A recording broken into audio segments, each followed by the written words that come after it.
الزيطة. الزيطة أساس جمهور الزمالك بالظبط. على أي حاجة بيزيطوا فيها، وفي الآخر لما بتفرع في وشهم بيقولوا مظلومية ومش مظلومية. يعني مثلا في ماتش فيوتشر أو مودرن سبورت، يعني الزمالك كسبوا 2-1.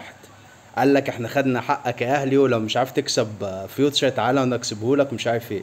احنا لو عملنا زيكم خلال السنين اللي فاتوا، متهيألي ان احنا على اي فريق هنقول عليه كده. متهيألي افريقيا كلها احنا معلمين عليها بسببكم انتوا، يعني هم يعلموا عليكم ويجوا احنا نعلم عليهم.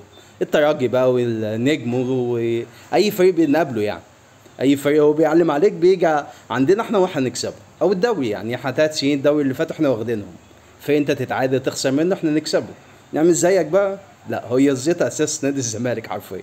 وزي ما اتكلمنا في فيديو فات على الفينا طالعين بيه السما من ماتش وربع.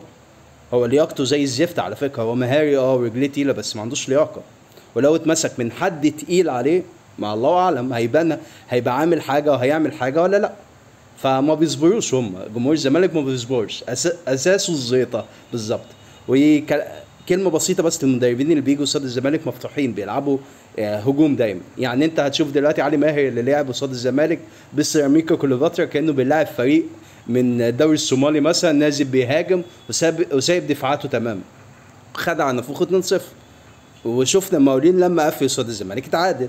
نادي بس سيراميك كليوباترا هيجي قصاد الاهلي بيلعب قافل العشرة اللي ورا. بيلعب قافل العشرة اللي ورا، بيلعب على هجمه مرتده.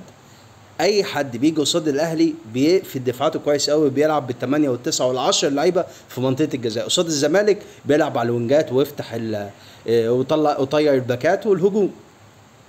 فنخلي بالنا بس ونبص كويس وبلاش الزيطه كتير بالله عليكم.